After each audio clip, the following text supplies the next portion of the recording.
Sabe aquela ideia de que para aprender sobre amor a gente tem que quebrar a cara primeiro? E se for possível ter relacionamentos incríveis sem precisar sofrer tanto para isso? Hoje a gente vai mergulhar nas lições do livro O que toda mulher inteligente deve saber e transformar esses conselhos num guia bem prático, sabe? Para fortalecer o amor próprio e construir relações bem mais saudáveis. Esse livro, escrito pelo Stephen Carter e pela Julia Sokol, é um clássico. E a proposta dele é bem direta, bem ousada. Ensinar como navegar nos relacionamentos usando a sabedoria para, no fim das contas, encontrar o amor que a gente realmente merece. Então, o nosso roteiro de hoje é tipo um manual para o amor inteligente. A gente vai começar entendendo a diferença entre o caminho fácil e o difícil, depois vamos redefinir o que é ser inteligente numa relação, aprender a sacar os sinais de alerta, diferenciar amor de obsessão, ver quais são os pilares de um namoro saudável e, por fim, fechar com os mandamentos finais para se proteger. A primeira grande sacada do livro já é libertadora. Existe uma escolha. Pois é, não tem só um jeito de aprender sobre relacionamentos, mas sim dois caminhos bem diferentes. E é aqui que a estrada se divide. De um lado, tem o caminho difícil, aquele que infelizmente muitas mulheres já conhecem. É o aprendizado que vem com dor, com ansiedade, na própria pele. Mas o livro mostra um atalho, o caminho fácil, que é o quê? Aprender com a sabedoria e com os erros e acertos de outras mulheres, pulando a parte do sofrimento. A escolha de qual trilha seguir, bom, essa é nossa. Ok, mas para escolher o caminho da sabedoria, a gente precisa primeiro entender o que o livro quer dizer com o ser inteligente no amor. E olha, o conceito é completamente novo. Aí a gente chega na pergunta de US$1 milhão. Afinal, o que toda mulher inteligente precisa saber? E não tem nada a ver com diplomas ou QI. A resposta é essa aqui. A verdadeira inteligência é emocional. É a capacidade de cultivar relações saudáveis, colocando sempre o amor próprio e autoconsciência em primeiro lugar. O maior bem que se pode ter é a consciência de si. Essa frase é praticamente o lema do livro, resume tudo. É um lembrete muito poderoso para que as decisões sejam guiadas pela nossa sabedoria interna e não só pela química do momento que a gente sabe que passa. Com essa ideia bem clara, agora a gente entra na parte mais prática, o guia de campo para identificar os famosos red flags, os sinais de alerta, logo de cara.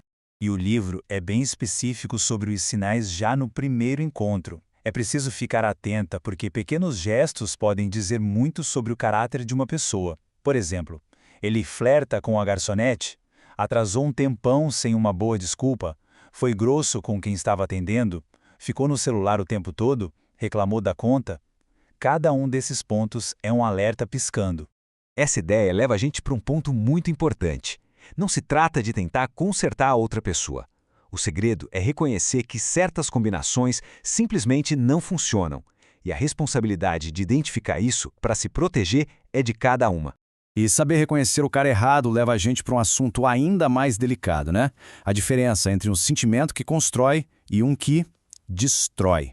É fundamental saber se o que se está sentindo é amor ou se já virou obsessão. A diferença é bem clara. Amor é sobre equilíbrio.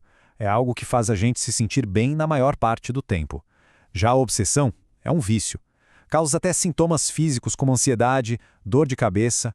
É um ciclo de sofrimento que, como todo vício, precisa de uma decisão firme para ser quebrado. O livro tem uma frase sobre isso que é um soco no estômago, mas muito necessária. Chorar é algo que se faz em casamentos e funerais, e não nas noites de sábado. Se sofrer vira rotina, isso é um sinal de alerta gigante. Amor não deveria ser sinônimo de dor, né?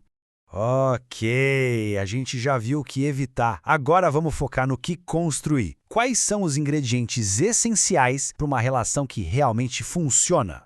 São 4 pilares que sustentam tudo. Primeiro, sem controle. Ninguém tenta mudar o outro. Segundo, direitos iguais. As decisões são tomadas em conjunto, numa boa. Terceiro, respeito pela individualidade e pelos limites de cada um. E quarto, um compromisso que seja real e equilibrado para os dois lados. Mas olha só, antes de construir algo a dois, é fundamental fortalecer a própria base. E aqui o livro faz uma distinção importantíssima. Solitude não é a mesma coisa que solidão. Solitude é uma fonte de poder e autoconhecimento. Os benefícios de abraçar esse tempo sozinha são enormes. Dá para focar na carreira, fortalecer amizades, desenvolver hobbies e, o principal, viver de acordo com os próprios termos, sem ter que ceder o tempo todo. Isso constrói uma pessoa mais forte, mais completa e, convenhamos, muito mais interessante. E para fechar, o livro deixa um resumo super poderoso, os mandamentos finais. É um verdadeiro guia rápido de autoafirmação para ajudar a gente a se manter firme e fiel a si mesma. Então, o ponto central é: quando saber que chegou a hora de ir embora?